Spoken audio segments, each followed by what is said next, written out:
दूसरी तरफ पीएम मोदी आज उससे थोड़ा हटके थे। अगली कवर स्टोरी हमारी यही कहती है। कुछ देर पहले, यानी कि जिस वक्त ये प्रदर्शन हो रहा था उससे कुछ ही देर पहले सांसद ही प्रदर्शन कर रहे थे। तमाम सांसदों के लिए नवनिर्मित मल्टी स्टोरी अपार्टमेंट का वो उद्घाटन कर रहे थे। पीएम मोदी ने नई दिल्ली में बाबा खड़क सिंह मार्ग पर सांसदों के लिए नए बनाए गए टाइप 7 के 184 बहुमंजिला फ्लैट्स का उद्घाटन किया। सांसदों के लिए ये 184 नए फ्लैट्स 4 अलग अलग टावर्स में बने हैं। इन चारों टावर्स के जो नाम हैं वो नदियों पर रखे गए हैं। कृष्णा, गोदावरी, कोसी और हुगली, यानी चारों नाम देश की महान नदियों पर हैं। इन नामों के बारे में बताते हुए पीएम मोदी ने इशारों में बिहार चुनाव का जिक्र भी कर दिया।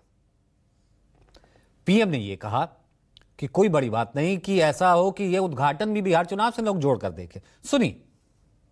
ये जो 4 टावर्स हैं, उनके नाम भी बहुत सुंदर है।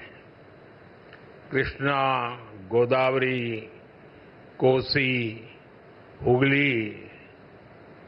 भारत की 4 महान नदियां जो करोड़ों जनों को जीवन देती हैं, अब उनकी प्रेरणा से हमारे जनप्रतिनिधियों के जीवन में भी आनंद की नई धारा बहेगी। कुछ लोगों को परेशानी भी होगी। कोसी नदी देख रखा है नाम, तो उनको कोसी नदी नहीं दिखेगी, उनको बिहार का चुनाव नजर आएगा। तो ऐसे छोटे मन के लोग जो होते हैं, उनकी परेशानियों के बीच भी मैं जरूर कहूंगा कि नदियों के नामों की परंपरा देश की एकता के सूत्र में हमें बांधती है। पीएम मोदी ने जिन फ्लैट्स का उद्घाटन किया है उसके बारे में हम आपको थोड़ा बताते हैं। इस प्रोजेक्ट की शुरुआत जनवरी 2022 में हुई थी। इसका काम 2025 मई तक पूरा होना था, लेकिन अब जाकर पूरा हुआ है, इसका उद्घाटन हुआ है। इस प्रोजेक्ट पर 646.53 करोड़ का खर्च आया है। अब आपके जहन में सवाल उठ रहा होगा कि ये जो तमाम फ्लैट्स हैं, कि तमाम ये जो नए फ्लैट्स बने हैं, आखिरकार उनकी जरूरत क्या पड़ी। ये सवाल जो है आपके जहन में आ रहा होगा कि आखिर तमाम सांसदों के पास जब पहले से ही आवास है, बंगलोज है, तो फिर मल्टी स्टोरी फ्लैट्स की क्यों जरूरत पड़ी। इस पर कहा जा रहा है कि इसके पीछे एक सोच है।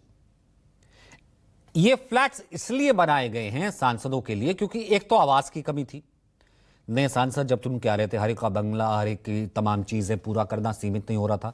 जमीन सीमित थी, जमीन की कीमतें बहुत ऊंची इमारतों का निर्माण इसलिए किया गया जिससे जगह का बेहतर इस्तेमाल हो, रख रखाव कम हो। हर फ्लैट करीब 5000 स्क्वायर फीट के कॉर्पोरेट एरिया का है, जिसमें सांसदों के रहने के साथ साथ उनके दफ्तर, उनके स्टाफ के लिए कमरे और एक सामुदायिक केंद्र की सुविधा भी है, जिससे सांसदों को अपने काम करने में काफी मदद मिलेगी। इस प्रोजेक्ट को GRIHA 3 स्टार, जो कि रेटिंग भी तय करता है, 3 स्टार के मानकों के तहत 2016 के नेशनल बिल्डिंग कोड के नियमों के अनुसार उसने बनाया है। इनमें 612 व्हीकल्स हैं जिनकी पार्किंग की सुविधा दी गई है, यानी एमपीएस के जो व्हीकल हैं वो वहां पर पार्क हो सकते हैं। नए बने फ्लैट्स का ये कॉम्प्लेक्स पूरी तरह से मॉडर्न है, अत्याधुनिक, और इसमें सुविधाएं भी अत्याधुनिक होंगी। एक तो ग्रीन टेक्नोलॉजी का इस्तेमाल इसमें किया गया है। यह पर्यावरण के अनुकूल होगा, ऊर्जा को बचाएगा। इन फ्लैट्स में मोनोलिथिक कंक्रीट और एल्यूमिनियम शटरिंग का इस्तेमाल किया गया है, जिससे बिल्डिंग मजबूत बनी है और जो काम था, जो वक्त तय किया गया था, उसमें पूरा हो गया। ये कॉम्प्लेक्स दिव्यांग हितैषी है, सभी लोग इसका आसानी से उपयोग कर सकते हैं। और ये इमारतें, यानी कि माननीयों के लिए जो नए फ्लैट्स बने हैं, पूरी तरह से भूकंप रोधी हैं। आत्मनिर्भर बनाने के इस उद्देश्य से इसको डिजाइन किया गया है। इससे संसद के सदस्यों की कार्यात्मक जरूरतों को भी पूरा किया जा सकता है। अब ये आवास किन सांसदों के लिए बने हैं, क्या कैटेगरी है और किसे ये आवंटित होंगे, ये भी जान लीजिए। वरिष्ठता यानी कि सीनियरिटी और कैटेगरी के आधार पर आवास पहले से ही आवंटित होते रहे हैं। सबसे छोटा टाइप होता है टाइप 1, फिर टाइप 4, टाइप 1 टू टाइप 4। केंद्रीय कर्मचारी इसमें आते हैं, अधिकारी आते हैं, उनको ही दिए जाते हैं। जो सांसद होता है फिर उसको दिया जाता है टाइप 4, दोबारा चुन के आता है टाइप 5 दिया जाता है। इसके बाद टाइप 6 से टाइप 8 तक के बंगले और आवास केंद्रीय मंत्रियों, राज्य मंत्रियों, सांसदों को आवंटित होते हैं। अगर कोई सांसद एक से ज्यादा बार चुन के आता है तो उसको टाइप 6 और टाइप 7 वाला बंगला भी आवंटित किया जा सकता है, यानी कि सबसे सीनियरिटी के आधार पर। टाइप 8 वाला बंगला कैबिनेट मंत्री, सुप्रीम कोर्ट के जज, पूर्व राष्ट्रपति, पूर्व उपराष्ट्रपति, पूर्व पीएम और वित्त आयोग के अध्यक्ष को दिया जाता है। दरअसल टाइप 8 के बंगले सबसे अच्छे माने जाते हैं, कैटेगरी वाइज, श्रेणी वाइज भी। यह बंगला करीब 3 एकड़ क्षेत्रफल में फैला होता है। इसकी मेन बिल्डिंग में 5 बेडरूम होते हैं।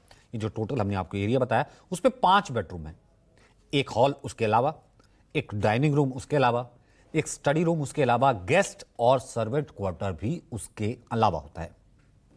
ऐसे सभी बंगले जनपथ, त्यागराज मार्ग, अकबर रोड, कृष्णा मेनन मार्ग, सफदरजंग रोड, मोतीलाल नेहरू मार्ग और तुगलक रोड पर बने हैं। दूसरे नंबर पर आता है टाइप 7, जो 1.5 एकड़ तक जिसका एरिया होता है, क्षेत्रफल होता है। इस बंगले में 4 बेडरूम होते हैं। ऐसे बंगले दरअसल बने हुए हैं Ashoka road, Kushak road, Lodhi estate, Tughlaq lane, Canning lane. ये आमतौर पर राज्य मंत्री, एमओएस जो होते हैं, दिल्ली हाई कोर्ट के जज, 5 बार तक जो सांसद रह चुका है उसको दिया जाता है। राहुल गांधी का बंगला आपको याद होगा, जब उन्हें छोड़ना पड़ा था, 12 तुगलक लेन, इसी टाइप का वो बंगला था, टाइप 7। 2014 से अब तक लगभग 350 सांसद आवास बनाए जा चुके हैं। केंद्रीय मंत्री और सांसदों को दिल्ली के लुटियन जोन के आवास आवंटित किए जाते हैं। संसद के आसपास लुटियन जोन और ये तमाम इलाके केंद्रीय आवास और शहरी मामलों के मंत्रालयों के तहत 1922 में एक विभाग बनाया गया था, डायरेक्टरेट ऑफ स्टेट्स। इसी विभाग के पास पूरे देश में केंद्र सरकार की संपत्तियों की देखभाल का जिम्मा होता है। मंत्रियों और सांसदों के बंगलों और फ्लैट्स की जिम्मेदारी देखभाल की इनके पास होती है। मंत्रियों और सांसदों को फ्लैट्स आवंटित और घर खाली कराने का जिम्मा भी इसी के पास है। वैसे सांसदों को आवास मुहैया कराने में इस विभाग के साथ ही लोकसभा, राज्यसभा की एक आवासीय समिति होती है। उसकी भी बहुत बड़ी जो भूमिका है वो कहीं ना कहीं रहती है। वो भी ये तय करती है कि किस तरीके से ये बनेगा।